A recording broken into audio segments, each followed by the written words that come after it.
Napakainit dito ngayon sa farm. Ganito yung weather natin in the last few days. Meron tayong heat wave, and according sa forecast, habot ito ng sobra isang linggo. So lagi kong monitor yung mga tubig ng mga animals, and here I am feeding the pig first.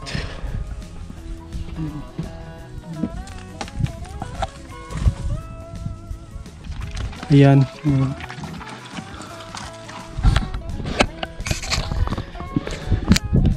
Aside sa kitchen scrap, bibigyan ko pa rin sila ng pagkain. Meron tayong rolled oats and mix ng mga iba-ibang mga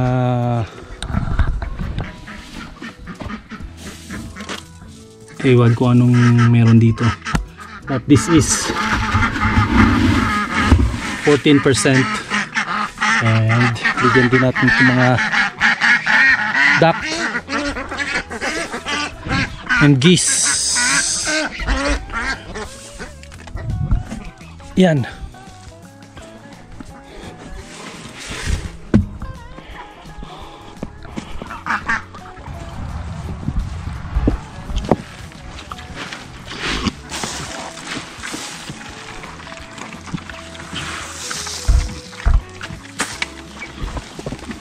Patapos na yung season ng mga pig, so konti na lang din yung baboy namin. Kailangan na namin mabenta lahat. Actually, mayroon ng akong na-contact na pwedeng bibili ng ating baboy. And yeah, so that's gonna be the end for the pig this year.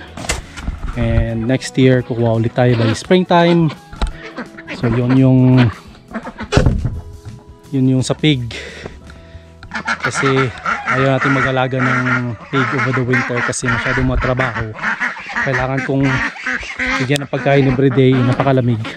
So stick lang tayo sa spring to fall.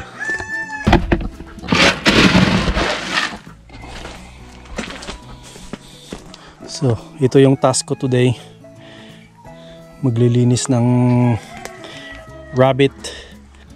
Kasi Judith na ng mga rabbit tomorrow, starting tomorrow. So possible manganganak sila. So kailangan natin maglinis kasi magiging marumi na ito pagka marami na yung mga bata. Ayokong ma-distract. Bakit hinahabol ni Leo? Yan yung lalaki namin, si Leo. Hinahabol niya yung isa, or lahat sila actually. Gusto niya i-breed. Magjo-Judith na sila tomorrow or today. So kailangan ko na siyang i-separate by today or tomorrow. O actually today. Baka may ma-breed siya ulit pagkatapos mga anak. Kasi itong rabbit pwedeng ma-breed ka agad pagkatapos sila mga anak. Tubig. And hindi na sila makakapagpahinga at makapagpadede ng kanilang mga anak. Puno ng dumi ng rabbit yung palibot, so i-scoop lang natin ng rake. Yan, makukuha yan kaagad.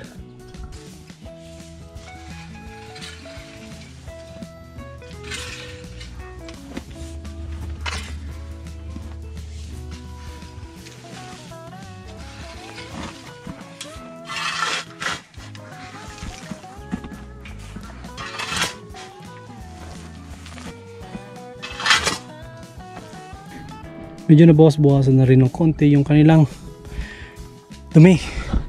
So yan, pwede na. Ready na sila mga anak bukas. And medyo malinis na. Maglalagay na lang tayo ng beddings. And before, actually marami akong naipon. Ito ay magiging fertilizer. So ilalagay ko doon sa compost area. Yung iba tinapon ko dito sa front. Magagamit ko yan next time. Pasok natin yung tubig nila, fresh new water.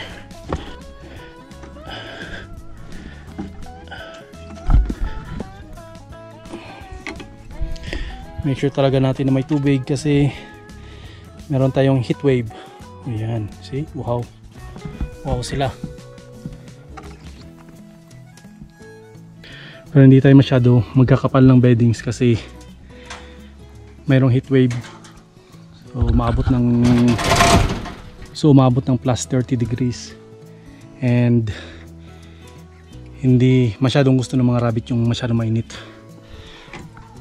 So lagay lang natin ng konti. Sila na yung bahala. Di naman masyadong matrabaho yung rabbit natin. Ang isang matrabaho lang is yung nasa tractor kasi minumove ko siya everyday. And maganda rin kasi na-fertilize ko yung ating lupa. Pero yun lang, kailangan mong i-move every now and then at least 2 to 3 times a day para hindi sila maubusan ng pagkain. And they should be good. Pero i-move natin si Leo kasi binibreed niya yung mga babae. Hinahabol-habol niya kanina. So ilipat na natin siya. Itong dalawa dito okay lang naman, marami silang grass. So hindi masyado nauubusan.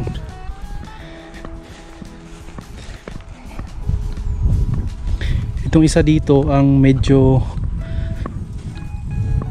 kailangan kong i-monitor kasi marami sila. Pero marami namang grass na pwedeng ipakain. Make sure lang natin na meron silang fresh grass every time.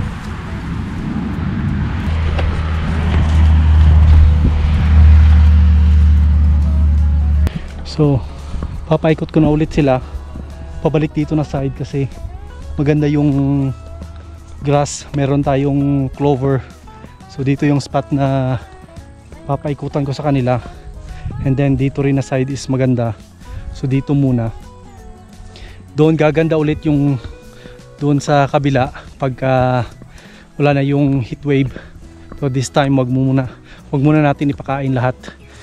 Baka mamamatay yung mga grass. And so doon natin ilalagay si Leo.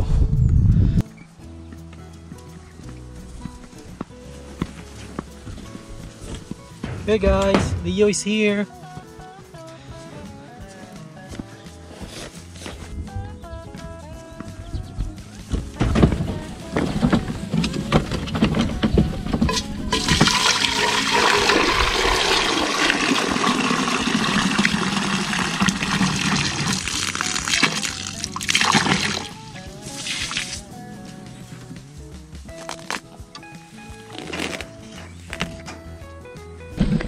Okay, there you go. Leo is home. So tutulungan niya yung mga maliliit para mag-clear up ng ating land. And hindi na pwedeng mag-breed. So thankful ako kay Leo kasi proven siya. And yung mga doe talagang maganda yung anak. And then healthy yung mga anak nila.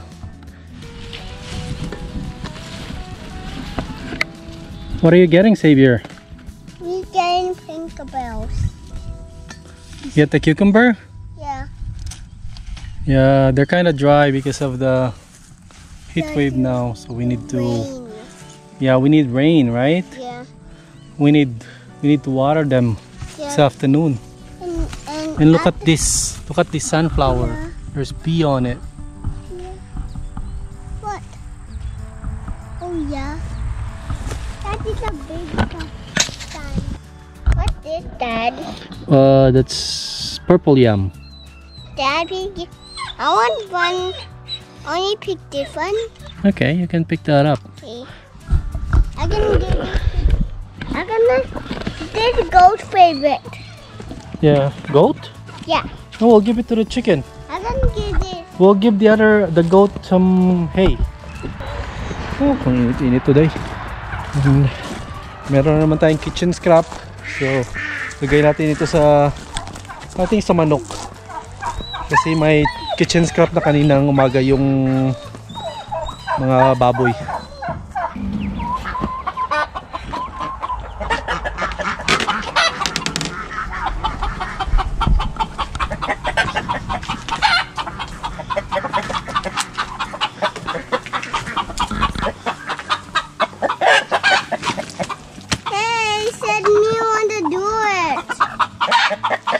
No, we're just gonna drop it.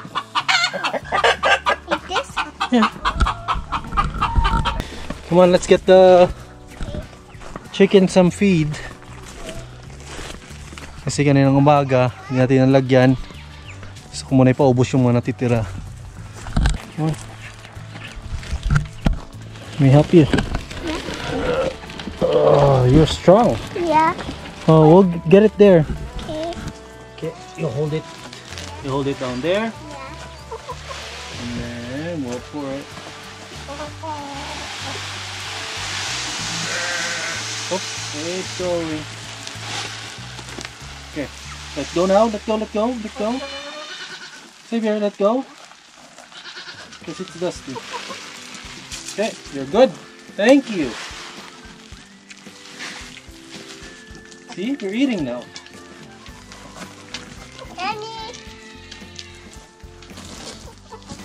Can you sprinkle this?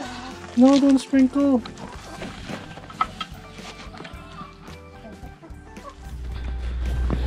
It's so sunny today.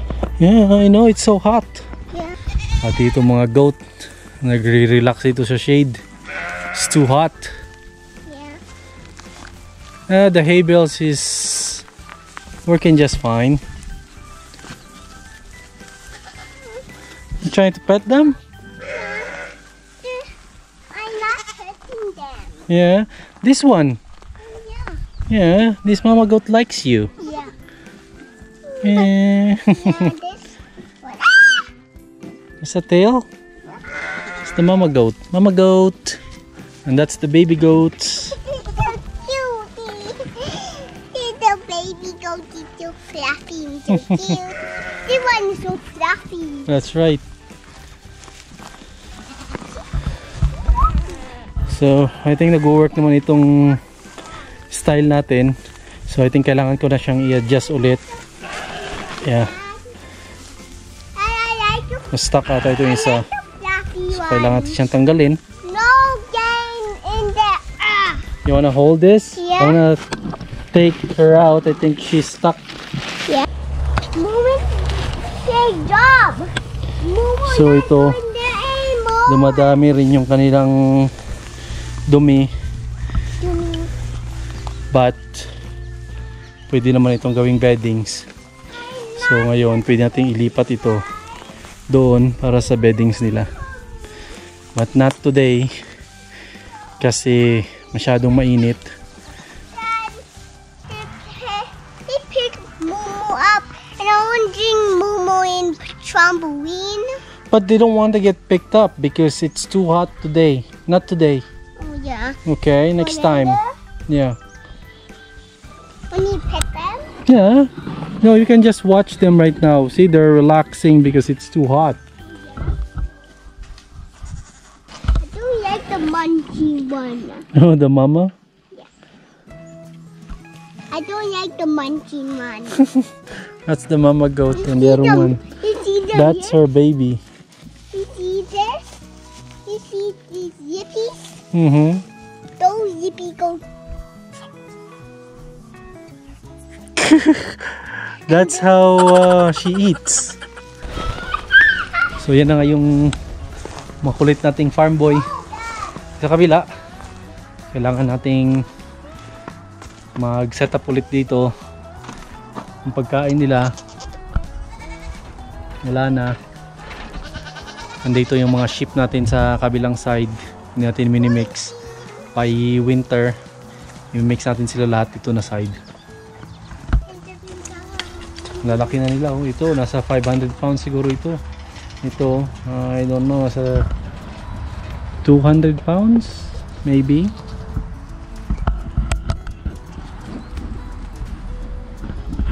So ang lalaki ng mga sheep natin. And then mayroon tayong ram Katadyan. I think that's Katadyan.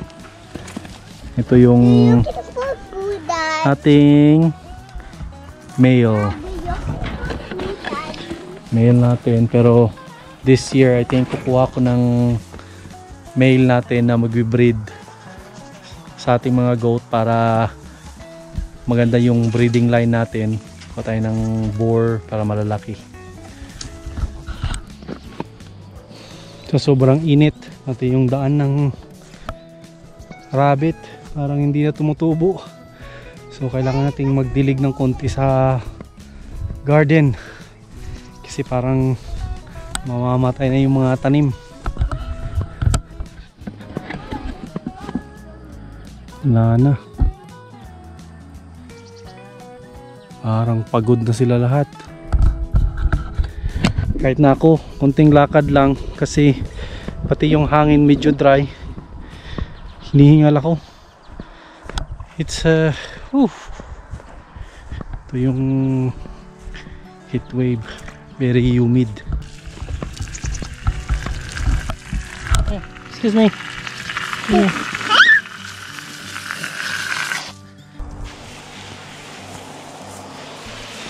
Oh, I like those. You watering the plant now? They're thirsty.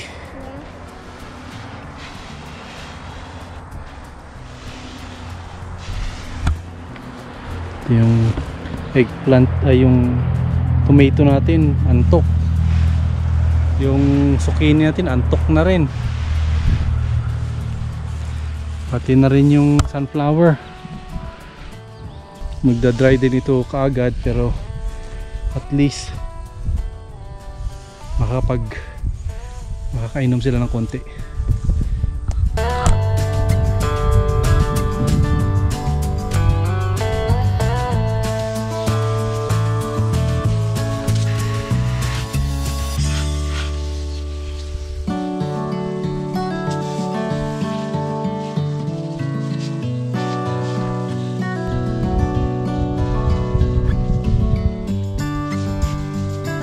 So ito muna yung update natin for today kasi napakainit and tinatapos ko lang yung pagdidilig and then papasok na rin ako. See you in our next video.